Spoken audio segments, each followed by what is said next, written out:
আসসালামু আলাইকুম প্রিয় শিক্ষার্থী, আশা করি আপনারা সকলে আল্লাহ তাআলার অসীম রহমতে ভালো আছেন। আলহামদুলিল্লাহ, আমিও ভালো আছি।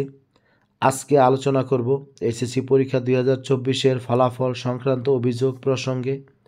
এই অভিযোগটা আপনারা কোথায় কিভাবে করবেন, বিস্তারিত তথ্য আজকে আমি আপনাদেরকে বুঝিয়ে দেওয়ার চেষ্টা করব, যাতে আপনারা আপনাদের কাজগুলো সুন্দরভাবে করতে পারেন।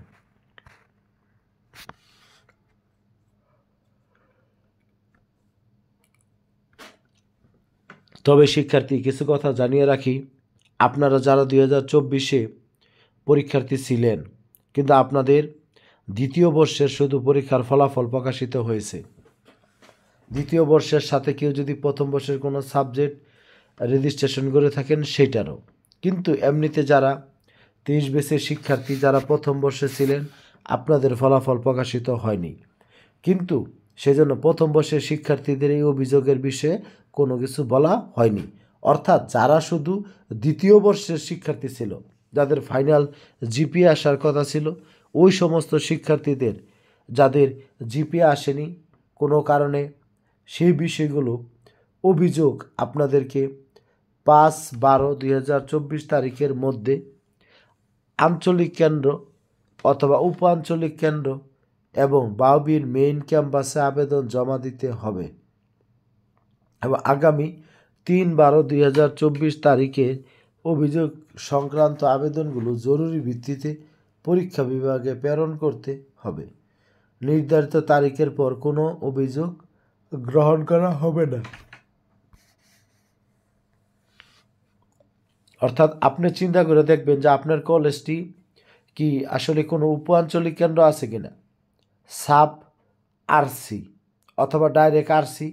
সাব আরসি যদি লেখা থাকে তাহলে বাংলাদেশের 64 জেলার নামে 64টা সাব আরসি আছে, অথবা যদি আরসি তাহলে আঞ্চলিক কেন্দ্র 12টি আঞ্চলিক কেন্দ্র রয়েছে। সেই আঞ্চলিক কেন্দ্রে অথবা উপ আঞ্চলিক কেন্দ্রে কারো পক্ষে যদি সম্ভব হয়, বাউবির মেইন ক্যাম্পাস অর্থাৎ বাংলাদেশ উন্মুক্ত বিশ্ববিদ্যালয়ের গাজীপুরে যে মেইন ক্যাম্পাস রয়েছে বোটবাজারে, সেখানে এসেও আপনারা জমা দিতে পারবেন। তবে এই আবেদনের ভিত্তিতে আপনাদের যে সমস্যা সেগুলো সমাধান করা হবে। তবে আপনাদের কাজ হবে, আপনারা যে টাকা জমা দিয়েছিলেন, রেজিস্ট্রেশন করেছিলেন, এ জাতীয় কিছু পেপারস বা ডকুমেন্ট সাথে নিয়ে আপনারা আপনাদের আঞ্চলিক কেন্দ্র অথবা উপ আঞ্চলিক কেন্দ্র অথবা বাউবির মেইন ক্যাম্পাসে যেয়ে আপনাদের এই অভিযোগটি আপনারা জমা দিবেন। এতে করে আশা করি আপনাদের সমস্যার সমাধান হয়ে যাবে। তবে যারা 23 ব্যাচের প্রথম বর্ষের, আপনাদের জন্য এটি না, এটি জাস্ট দ্বিতীয় বর্ষের শিক্ষার্থীদের জন্য। আর প্রথম বর্ষের শিক্ষার্থীরা আপনারা অটো সেকেন্ড ইয়ারে উঠে গেছেন, এখন শুধু দ্বিতীয় বর্ষের বিষয়গুলো পড়াশোনা করবেন। ধন্যবাদ সবাইকে, ভালো থাকবেন। আসসালামু আলাইকুম।